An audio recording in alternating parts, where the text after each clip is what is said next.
So High Limb Noise Podcast. I'm Shane. I'm Glory. And we're here with... And I'm Nesdam. And we're some questions today about his new album, Find the Truth. So congrats on that, by the way. How do you feel about the response to it so far? Yeah, that's it's been a blown away experience just in all regards. It's been awesome, organically awesome. The support of it, like via the label, and just everyone that's generally bought it, actually listened to it and given their honest review. It's been nothing short of amazing. A little bit about this record. It was never supposed to be like this. It was just kind of a passion project I started, you know. So to see it kind of flourish like this in its opening week is yeah, it's awesome. Hell yeah. That is incredible to hear. The album is awesome, especially The Hill. I'm not someone like on a first listen that's able to come away with like a favorite track, but that one in particular blew me the hell away. Oh, dude. Okay. Yeah, man. Man, one of my favorite songs. I'm also a drummer. So that one, as far as drums too, man, just a fun one overall. Hell yeah. That's so awesome. did you drum, sing? Like what did you do on the record? Did you play everything? So as I did, well, I wrote it with two other people, my wife and my producer Corey. But I did the drums, I did the vocals, and my producer, just because he is just a rad guitar player, man. He did all the guitar and the bass and stuff. But we all co-wrote it together, you know, traded every bit of parts around, and just a collaborative effort from three people. I call that one the dream team, man. I love writing with those two people. So hell yeah. Damn right. Now you mentioned it's a passion project that now, you know, a bunch of people's eyes are on. So I'm curious, can we talk a little bit about how the passion project, you know, got signed and is now, you know, getting these eyes on it? Yeah. So like taking it back to origins, Nesdam is essentially Patrick Mattson, myself, my last name backwards. Mattson is just Nesdam, right? And so one day, I've been a drummer for all my life, so I kind of have most of my merits as a drummer in my professional career. And so, but I've been writing songs for forever, and then COVID came, and there was just kind of this lockdown and transfer of bands, which resulted for me leaving a band on a label. And it was just this big old thing, and I just wanted to continue doing music, but I felt like maybe the chapter of drumming might be over because I did it for so long, but I was more of a songwriter at this point in my journey. So I wanted to flex that, and I talked about it for years. I really did. I was just like that guy that was always like, "Oh man, I can do that," but never did, you know. Yeah. And finally got pushed to it just from an incredible group of supportive people, and went and wrote the first song was Crawl. If you've listened to the record, that was like the very first song we started with. And from that moment, I just knew we had something special. So started pouring my heart into it more and finding my voice. I really found my voice through this record and went and re-recorded things after I found it. But ultimately it just started from a manifested thought in my head and a motivation that said, dude, you can do it. And honestly, you're just delusional until it works. You know? Yeah, true. Hell yeah, I love that. Right. So album was incredible. Really enjoyed it. I love that you say that it was a passion project turned, oh my God, a lot of people are really listening to this and enjoying this. That's so fucking awesome. It's always the biggest bands that always tell us this wasn't supposed to turn out like this. The first one immediately that I think of is Speed, Australian hardcore Oh my band. gosh, yeah. Yeah, was not supposed to be a big band.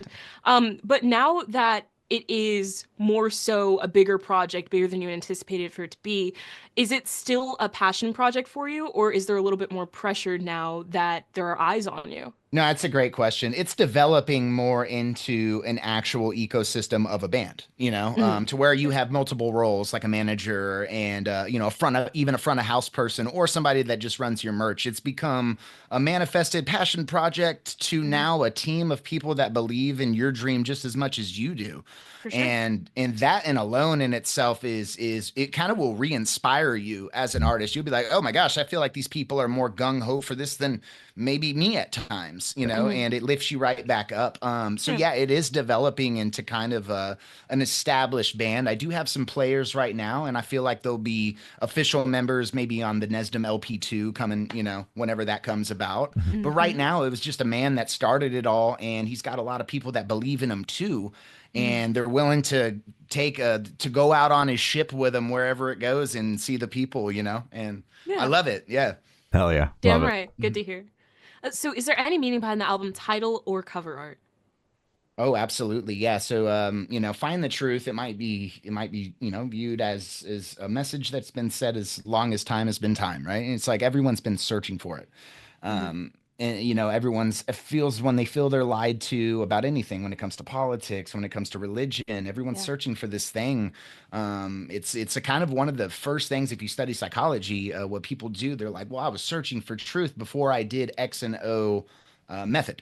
And Hmm. so it's something in my walk that I only talk about what I feel like I've lived, so that gives me my expertise. I don't want to speak out of pocket. And so Hmm. my whole thing was my whole search has been finding that. And I wrote Yeah. I wrote an album about my life in 10 chapters of it, basically all those rooted in finding the truth. Huh. And Oh so shit. that's the entire message, of why did he struggle when he sings a song about manipulator with this person or this person he's talking about, Hmm. and it was because he was being lied to, he was Hmm. finding truth. And so when I kind of just looked back at the record, and you have all those songs you just wrote, Hmm. and you're like, man, what do I theme this? And Hmm. I couldn't help but think that, and so that became the branding of it. And For sure. and then kind of the artwork, Hmm. is it's kind of based off of me being Viking. And so I like Hey. Hell ships yeah. and my Hmm. Norwegian background, and so I kind of wanted that incorporated in there. Yeah. And my wife actually made the inn and like the logo and stuff, and I always thought Oh. that was rad because we like the kind of like Nordic kind of yeah Hmm. type stuff. So like yeah, we kind of blended it all together. So in a long term way, that answers it all, I think. Yeah. Hell yeah, absolutely. That's awesome. So can you tell us a little bit about your writing process for the album? Yeah, well, yeah, kind of dependent upon which song. So like if we start from the top, sad soul. I call it sad soul because it's kind of like the tag. Hmm. But sad soul, it started with a chorus idea or chorus melody.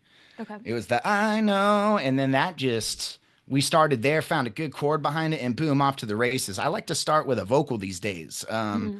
I came from a lot of garage bands that were like, "Let's show me the riff, bro," and that was just how you started Yeah. everything. Hmm. And so, Yeah. yeah, we like to start with vocals, but sometimes, in just me being a drummer, and you have, when you're a drummer, and drummers know this, it's a disease. We have like 4,000 beats a day go through our head, I'm and sure. Yeah. I just happened to be like, well, let's yank this one out of the Rolodex and throw Hmm. it in. And then you get a song like Plastic Soul, which has a way more aggressive nature to it Hmm. because it was written foundationally by the drummer, Mhm. Yeah. which is both me Absolutely. and, yeah. Yeah. That's so fucking dope. So you typically start, so was it just with that one song that you started with the drums? Because then I know you started with kind of like Actually, a the chorus hill. So melody. the one that he likes actually was started with a drum idea, Yeah. and I just wanted to lock into this groove because Hmm. every time I play the hill, it immediately makes me do this. And so I thought Hmm. of a drum beat that just makes you do this immediately, and it's a head Yeah. rocker. And I'm like, well, if the body's going with the music, it's really hard to hate it. True. Exactly. Yeah, if you're feeling the groove. So Yeah. it starts from either a drum beat or a vocal line for Yeah, you. absolutely. And Mhm. I think that's just my bias being that those are my like most time committed crafts, but also Yeah. some of my favorite bands started that way. Like I'm a huge like Avenged Sevenfold, fan, and Hell yeah. before the Rev died, he was Hmm. helping, he implemented so much stuff, whether it was songwriting, vocally. Insane. Yeah. Yeah. And and there's a ton of bands that, have that same sentiment. Hmm. Uh and so and it's always magnetized to me. But the drums are such a key part of rock, and they always will be. Hmm. Yeah. Damn right. Yeah.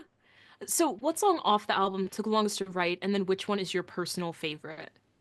Ooh, the longest to write. Hmm. Okay. It was probably longest to write. It was probably One Block Away. Okay. Hmm. One Block Away is going to be the last one on the album. And it's more of like the ballad. And that one took more time based upon the subject matter of what it was about. And what it was about was a passing of a loved one, a guy that I was in a band with for Hmm. 5 years. We as a young kid, going to like sold out shows that people are there for you as a drummer at like Hmm. 19 at the Whiskey A Go Go in Hollywood and stuff. Shit. Yeah. And so I kind of learned how to be pro in a sense from this guy taking me under his wing as a teenager. Mhm. And all of a sudden, I lived one block away from him too when I was like in other bands. And all of a sudden, he's just not here anymore on this earth to Mhm. get advice from, to be like, hey, what do you think about this track? Oh, I think you need a better mix type stuff, you know? Yeah. Mhm. And Yeah. he served as a mentor, but more than anything, a great friend. And all of a sudden, he wasn't here. And Mhm. so it took maybe a lot of burnt notebook paper. You know, I thought I had the Mhm. best verse, wake up the next day, didn't feel like it honored him enough. And I think that Yeah. one probably took the longest based on that, you know, not like Mhm. struggle from writer's block, just making sure I really wanted to leave it all out there, you know, didn't Yeah. want to look back. For Yeah. Really, sure. really, really do justice. Yeah, Mhm. exactly. Like hit it, make it sure that like when I leave and that one's pressed, I maybe don't have to relive that chapter anymore, you know? Yeah. Yeah, Yeah. absolutely. Yeah. And when kind of approaching a very personal, hard topic, how did you know when it was right? Was it a gut feeling? Did you run it by anyone? When did you know it was perfect for you? If it made me get chills. And honestly, I had to ask myself that same question in the studio. I was writing it. I'm like, why? How do I know that I really stand behind what I'm saying? How do I Mhm. know that like I'm not just making noise? Sometimes I would go home and you kind of just blah blah blah so much out, and you got to kind of economy of words to make a really good song, right? Mhm. Yeah. And so you got to kind of discard or you got to add in these parts. And I'm the type of guy that's just like, all right, let's start over again. Mhm. And when it really starts to cook me and I start getting chills as I'm writing, that's how I know I'm right on to the right process. So it's kind of like trusting my gut instinct in a sense, but really, Mhm. really trusting my heart as I'm Absolutely. going. Yeah. Just as Gotcha. important. Mhm. And your favorite off the record. Yeah, favorite off the record, man. Oh, I think it honestly, I think it has to be Crawl. Um, Mhm. Also what Crawl is about, that everything that song takes you through. It takes you on a journey. It takes you from an R&B verse to Mhm. a soaring chorus, mainstream chorus, to a straight up breakdown with some metal vocals, back Oh to a yeah. redemptive chorus, and it's just Mhm. kind of a roller coaster. I love songs like that. I'm really stoked that I found a way to write one like that. Mhm. Hell Yeah. yeah, love it. Yeah, right. So how'd the track list for the album come about? Did you write the opener be the opener, closer be a closer, shuffle around and see what fits? What was that process like? Yeah, like kind of how the songs went on the record. Mm-hmm. Mhm. Yeah, Yeah, the ordering of so, them. honestly, what I really wanted to do, and it just kind of was weird sonically, but I wanted the lyrics to read like a book.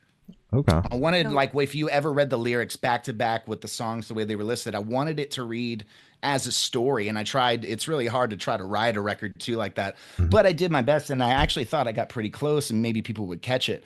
But then sonically, I just wasn't happy with the track listing. So ultimately that took over. But Mhm.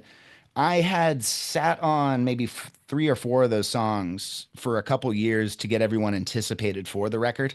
Mhm. And so, kind of knowing that people maybe already listened to those, even though they were going to be remixed, I wanted to introduce right when you popped it in the new material, the new stuff Yeah. that no one's heard yet. So, right when you get this record and you're like, all right, I've been waiting for a long time, like most people have. Right when I pop it in, boom, I'm served something new that I haven't heard and it's fresh. And that ultimately made me more excited. And that's why Mhm. you get the track listing the way it is. Sure. Gotcha. It's super interesting that you said like you wanted it to read like a book because like Yeah. based on what you told us about like the cover art and the meaning behind the album title, like it doesn't reek like obviously there is an overarching theme around the record, but it doesn't reek of like a concept record, which is what I would get from like wanting it to read kind of like a novel. Mhm. Yeah, absolutely. So yeah, it's not definitely like a concept record unless you just kind of like kind of put it in the same ballpark as that Find the True thing that we were talking about, Mhm. earlier. You could conceptualize it around that. But if Gotcha. you were just reading it in the context of somebody chaptering out his life is kind of, what I meant. Yeah. Yeah, makes sense. Gotcha. Makes sense. And would you be able to tell us where your headspace is at while you're creating the record?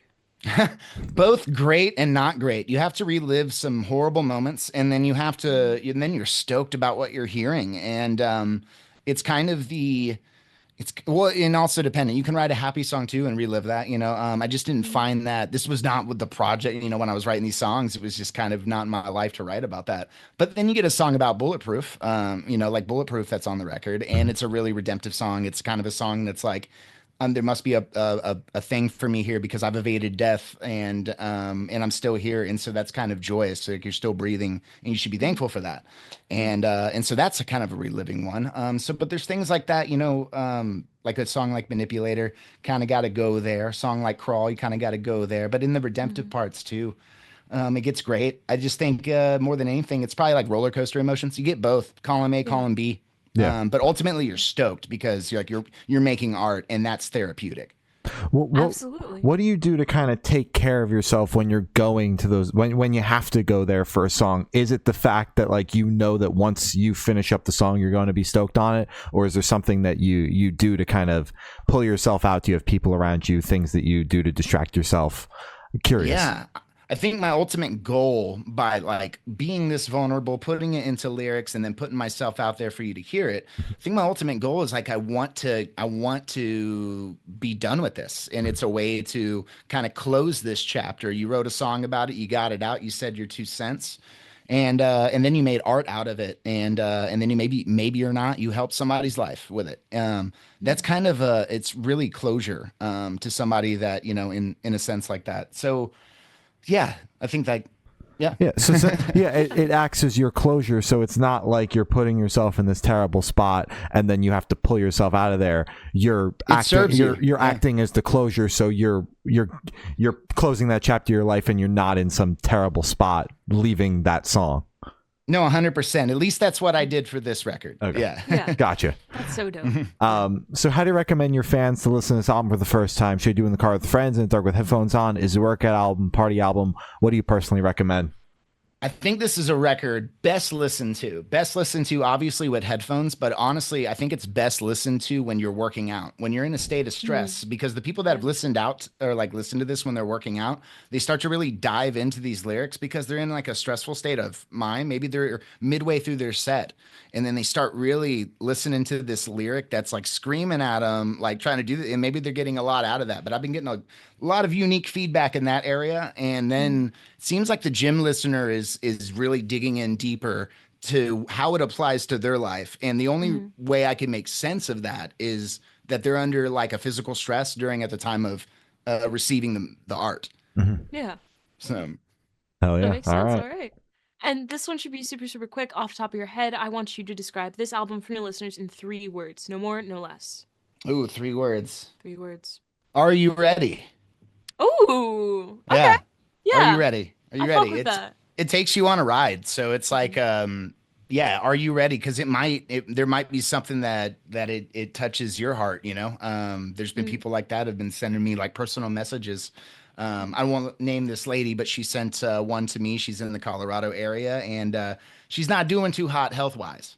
And she's been listening to my album and stuff. And so to get a kind of a feedback from somebody that's in a state of mind like that, that's finding hope in your art, it makes me super happy I did this.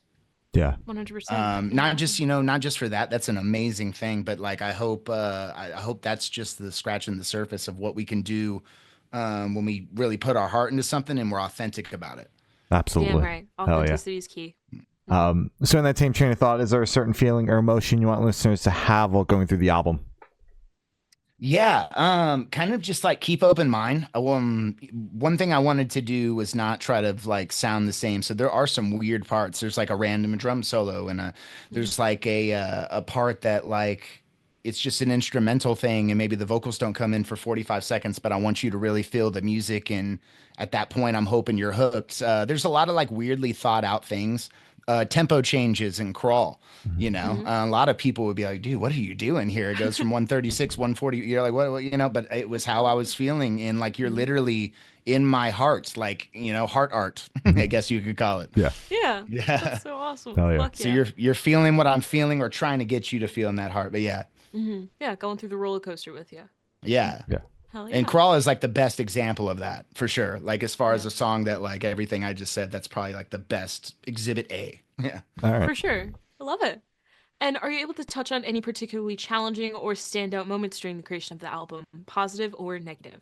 Ooh, yeah. I lost my father before this record came out, and my dad, Alan, he was kind of like my manager my whole life. He booked my first shows. He got me my first drum set. He pushed me to choose art and over the military. And it wasn't that he was against the military. He served my whole family's military. He just felt that he saw something in me when it came to music. And me and him wrote, me and him, we wrote a lot of songs together. And so it was like when I turned this record into him, or I think the first 5 songs he heard, it was definitely different. And so he was kind of like hesitant at first, and then he became a huge supporter towards the end. And then he helped me like critique some things on the last 5 of the songs. But he fell short about a year ago, right before this record comes out. And so that was kind of, a stressful thing. It was like, oh man, the guy that you want to be there with you at the finish line, couldn't be there with you. So if you look on the back of the record, or you go to the social medias, because we put up the credits, you'll see who the executive producer was. And on the back of it, and there's a big thanks to him. But honestly, he's one of the reasons that this record is out. Yeah. And it was just kind of unfortunate that he's not here to see it no more, but I hope he heard it somehow, maybe through the cosmos. Damn Absolutely. right, through the cosmos. Yeah.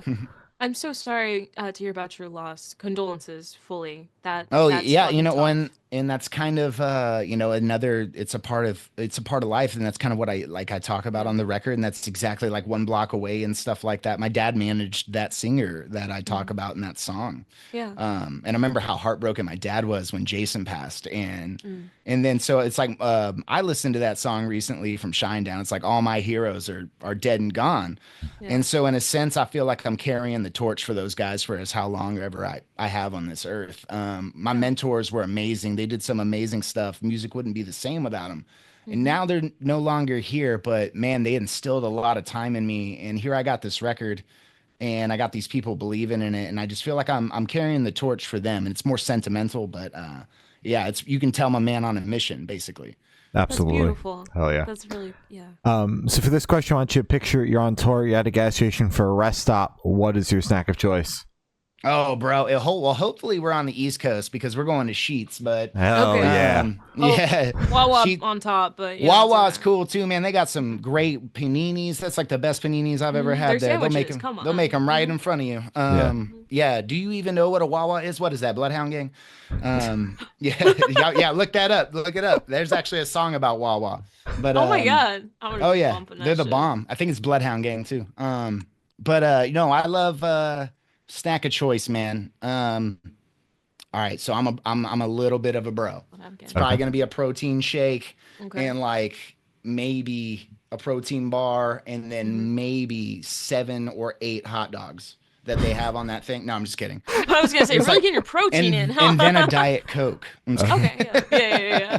Just No, to round it all usually- out. Usually it's like one of those Rain energy drinks, a protein bar and a protein shake, because I like doing the driving on tour. I've done the most touring and like all the band and stuff. So I'm kind of the guy that's like, well, hey guys, there's Mount this and this and that, and it's 14,000 something feet, and I'm like giving all the tourist stuff. So yeah, A built-in tour guide when the band I'm like, goes on tour. I've done these highways so much. I've been touring since I was 19. I'm 34 now, so it's like, yeah, I become like a little bit of a tourist. So. Hell yeah, that's so fucking dope. Fucking dope. And on the topic of food, if the music project was a dish, what dish would it be and why? Yo, okay. I think it would be medium rare steak. Why? Because hard on the outside, tender on the Okay. inside. True. Yeah. Yeah. All right. It's like comes off as this aggressive thing, but there's really a lot of love or hurt and pain behind it. A little bit of that heart and that blood, that little, red sauce is showing when you squeeze it a little bit. And but it tastes great. Damn right. Solid. That's how I get my steak. So fuck yeah. Yeah, yeah. see, medium rare is the way to go. And for the last couple of questions, go shift completely away from music and go straight to death row. Boom. So if you're on death row, what would your last meal be with a drink? Oh, dude. Okay, yeah. You got to go Italian. If it's my last supper, I'm carbing up. So we're going spaghetti and meatballs, but those meatballs got to be huge. And then thin crust feta cheese and tomato pizza. Okay. Ooh. Yep. Wait a minute. Followed. Oh yeah. Have you ever had that? No, I gotta make that though. Insane. Yeah, yeah. Don't do it with the white sauce. A lot of people complicate it. I'm like, no, no, Why no, the no. no? Why Yeah, the yeah, hell would I even think about that yeah. shit? That's disgusting. See, there you Sorry. go. No, you're good. White sauce fan. Oh no, I'm sorry, all Don't white say sauce white fans. sauce. I'm just kidding. No, you're good. But yeah, no, I think it'd be some up that route, but you got to throw in a chocolate milk. I don't know why. I'm still a kid at heart when it comes to that. Like, Oh, yeah. I know I got I can't even look at it. It's like a double take when I'm at HEB or something. That's the grocery store we got down here. Yeah. Yeah, it'd probably be like maybe a gallon. Mhm. And yeah, I think if I could stomach all of that, I think I'd be good, man. I think I'd be probably burping before it was over, you know? For sure. Yeah. Yeah. 100%. What a way to go, honestly. That's Yeah. fucking awesome. Yeah, you got to carb up. Exactly. And if you could live in one fictional world for a week, where would you live? Oh shoot. Man, definitely not GTA 5. I was just on there and couldn't even walk. No. Wait, oh my God, wait, is GTA 5 the new one or the No, it's the old one. It's all we I got always right think now. the We're new still one. That's all we waiting. got. Who knows how long we Fuck. will. 20. Yeah, honestly. They claim this year. 2020 Yeah, they something? They also claim it could be upwards of $100 to get GTA 6. For The fucking price GTA tag on it. 6? Yeah. I heard it was like 150 something. Yeah, Yeah. and like a hard drive is going to be like come. Yeah, it's like nuts. But those are rumors. Hell People no. are going to be, it's probably going to be like $70 it comes out. Well, I Yeah, mean, true. they could honestly charge 100 for it. I'd probably go for it. No. Yeah, I'd still buy that shit. They got everybody by the balls Yeah. right now when it Been comes to waiting. that. Come Oh, on. bro. Yeah. I mean, they can take my money right now. I'll take it. Yeah. Exactly. Can I put a pre-orders down up payment? now. Yeah. Like, But in a fictional world, maybe it's just the Texan in me. I'm kind of, I grew up Texan, but I'm country boy and a city boy at heart just because I've traveled this whole world and internationally. But I still have a magnetizing feeling that I would like to be in Red Redemption 2's kind of little time fictional area, I love Red Dead just Redemption. chilling around that. I feel like I'd fit in pretty good. I don't know. Mhm. Hell yeah. Hell yeah. I smell a Rockstar Games fan. Yeah, a Someone huge sponsored? one. Huge Yeah. one. Hey, that would be sick, man. Yeah. Oh, yeah. dope. Yeah. And I've done asking the last question. Every single person they've spoken to have said that it is the most important question. What's your favorite color? Oh, man, I think mine has changed like quite a lot, but I'm still a neon green guy. For some reason, Ooh. neon green since I think I've been since 20, I've been on that. But I was a firm blue, but I just feel like I didn't know myself because everyone says that, you know? Yeah. Oh, so Yeah. you're stepping outside of the box, neon green. Yeah, well, I think there was a time in Kentucky I did shrooms when I was like 23 and I saw some different Hell yeah. colors. I think that Oh, really I fucking love that. opens maybe Yeah. the mind, Mhm. Yeah, it was like super, yeah. And but yeah, it's been neon green since then. So Damn right, that's so dope. All That's so right. dope. So as I said, that's all the questions we have today. Is there anything that you would like to plug? oh yeah, man, whatever. We just do nesdammusic.com or facebook.com/nesdammusic. Instagram, same thing, /nesdammusic. Everywhere. Google us, Nesdam Music. We're getting ready to announce a debut show up north is mostly all I can say. I am literally signing the contract, I believe tonight or tomorrow. Hey. And so we'll be announcing that one very soon on our website, on our social medias and stuff. So stay tuned for that. We're putting the live show together right now. We're really excited about it. And then after that, who knows? But right now we're focused on this debut show. It'll be around the June and July area. We'll be coming out with details about that, but stay tuned on nesdammusic.com rather, and Facebook and all the socials. Stay up with us. Hell yeah. All right. Well, thank you. It's been Nesdam, and we have been the Good Noise Podcast.